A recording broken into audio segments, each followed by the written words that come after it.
semuanya, kembali lagi bersama kami AA Podcast, Amei Alia Podcast, cerita dua suara. Selamat datang di Ngobrol Santai tentang vintage dan aturannya bareng saya Amei dan saya Alia. Senang sekali akhirnya bisa ngobrol lagi bareng teman-teman pendengar setia. Hari ini topiknya menarik banget nih guys, karena kita akan bahas tentang regulatory sandbox dan peran regulator di dunia vintage. Wah, kedengarannya serius ya. Tapi tenang saja, kita bahas santai kok. Iya, santai tapi berbobot, karena banyak orang tahu soal aplikasi keuangan digital, tapi tidak banyak yang tahu bagaimana inovasi itu bisa diatur dengan aman. Betul, jadi buat yang penasaran bagaimana vintage bisa berkembang tanpa bikin sistem keuangan berantakan, topik ini pas banget buat kamu. Wah, baik saudari Alia. Sekarang kan hampir semua orang pakai vintage ya. Mulai dari bayar kopi, transfer uang, sampai investasi reksadana. Semua bisa lewat ponsel kan? Iya, betul banget Ame. Dunia keuangan sekarang sudah serba digital, tapi semakin mudah digunakan, resikonya juga semakin besar loh Ame. Betul banget. Ada resiko penipuan, pencurian data, bahkan muncul vintage ilegal yang tidak punya izin. Nah, disitulah pentingnya pengawasan. Regulator seperti OJK dan Bank Indonesia punya tanggung jawab besar untuk menjaga keamanan pengguna. Tapi kadang muncul pertanyaan nih, kalau semua diatur ketat, apakah bisa menghambat inovasi? Nah, itu dia tantangannya, Min. Regulator harus bisa menyeimbangkan antara keamanan dan kebebasan berinovasi, karena kalau terlalu bebas, bahaya. Tapi, kalau terlalu ketat juga inovasi bisa berhenti.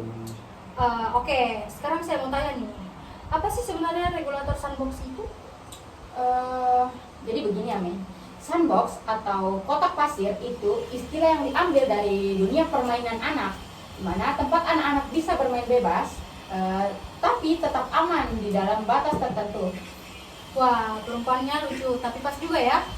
Iya, di dunia vintage, regulatory sandbox artinya ruang uji coba yang dibuat oleh regulator, tempat startup bisa menguji produk keuangan baru dalam skala kecil di bawah pengawasan. Jadi sebelum produk itu diluncurkan ke masyarakat luas, dia diuji dulu ya?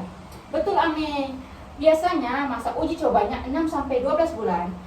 Selama itu, perusahaan wajib melapor ke regulator terlebih dahulu apakah sistemnya aman, bagaimana pengelolaan datanya, dan apa saja risikonya. Jadi semacam percobaan ya, kalau aman dan bermanfaat bisa lanjut begitu? Ya, betul sekali, Ame. Tapi kalau berisiko tinggi dan belum siap, bisa diminta revisi, bahkan bisa dihentikan dulu.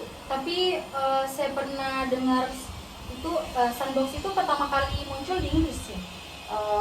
Betul sekali, Ami. Pada tahun 2016, Financial Conduct Authority atau FCA di Inggris meluncurkan Project Innovate.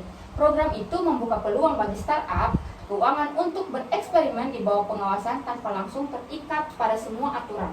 Berarti regulator ini bukan langsung bilang tidak boleh, tapi malah bilang ayo kita coba bareng tapi aman begitu. Tepat sekali, hasilnya luar biasa. Dalam 5 tahun, lebih dari 150 startup ikut program itu. Banyak yang akhirnya sukses besar dan jadi perusahaan fintech top dunia. Wah, keren banget nih. Jadi itu bukti bahwa aturan yang fleksibel bisa mempercepat inovasi. Betul banget, Ami. Dan setelah Inggris berhasil, banyak negara meniru seperti Singapura, Australia, dan Hong Kong. Bahkan Bank Dunia mencatat sudah lebih dari 70 program sandbox di seluruh dunia. Tapi kalau di Indonesia nih, siapa yang menjalankan program seperti itu? Di Indonesia itu ada 2 lembaga besar, Ami. Contohnya seperti OJK dan juga Bank Indonesia. Oh ya, BI itu urus pembayaran, sedangkan OJK itu urus pinjaman dan investasi kan? Betul banget tuh, Ami.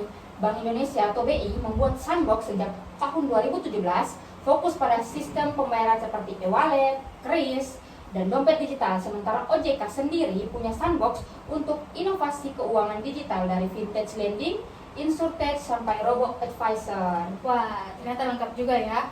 Iya, Ame. Bahkan sampai sekarang sudah puluhan startup yang lulus dari sandbox OJK dan resmi mendapat izin. Itu artinya mereka sudah dianggap aman dan siap bersaing di pasar. Jadi buat masyarakat ini tuh berita yang bagus. Betul, Ame, karena produk yang sudah lulus sandbox berarti sudah melewati uji kelayakan dan pengawasan digital yang ketat. Wah, begitu ya. Biasanya kalau dengar kata regulator itu kan kesannya kayak menakutkan ya. Kayak polisi keuangan gitu. Iya, banyak yang berpikir seperti begitu, Ame. Tapi padahal kan sekarang peran regulator sudah berubah ya. Oh ya? Sekarang mereka bukan cuma pengawas, tapi juga mitra inovasi loh. Mereka memberi bimbingan bukan sekedar aturan. Jadi seperti guru bimbingan untuk vintage begitu, kayak startup vintage ya? Persis, misalnya kalau startup punya ide baru gitu, tapi belum tahu apakah sesuai aturan, mereka bisa konsultasi langsung lewat Innovation Hub OJK. Minum dulu lah. Oke, kita istirahat sejenak ya. Wah, seperti yang kamu bilang tadi, Aulia, itu keren banget. Jadi diskusi terbuka, bukan cuman boleh atau tidak boleh. Betul banget tuh. Tujuannya itu supaya pelaku vintage dan yang tidak takut berinovasi, tapi tetap harus bertanggung jawab. Gitu, Ame. Tapi kalau jumlah vintage terus bertambah nih, pasti susah diawasi salah satunya kan? Nah, disinilah itu teknologi bisa membantu. Sekarang regulator itu memakai rectage atau subtage. Boleh dijelaskan? Gini, rectage atau regulatory teknologi membantu perusahaan supaya bisa patuh terhadap aturan secara otomatis, misalnya membuat laporan digital setiap bulannya. Oke, jadi untuk pihak vintage. Kalau subtage apa? Kalau supervisory teknologi itu digunakan oleh regulator. Dengan teknologi ini, OJK bisa memantau ribuan transaksi dan mendeteksi aktivitas yang mencurigakan secara cepat. Wah, Gitu. seperti punya mata seribu ya.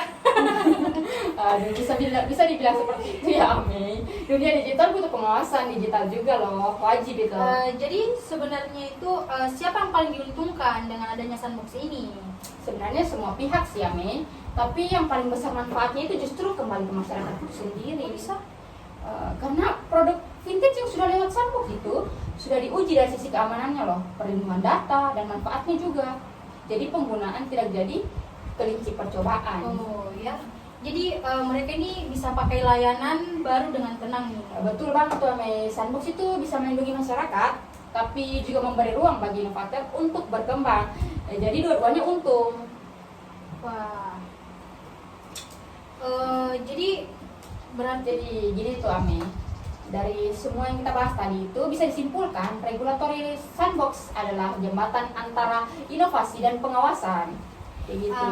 Berarti startup bisa bereksperimen tanpa membuat sistem keuangan kacau dan regulator bisa belajar dari teknologi baru gitu. Benar tuh, betul sekali, Ami. Semua ini dilakukan demi menciptakan ekosistem keuangan digital yang aman, inovatif, dan berkelanjutan ke depannya. Wah, menarik banget ya. Di part 2 nanti kita akan bahas bagaimana kebijakan vintage di berbagai negara dan tantangan yang dihadapi regulator di era digital. Jangan lewatkan ya, teman-teman semua.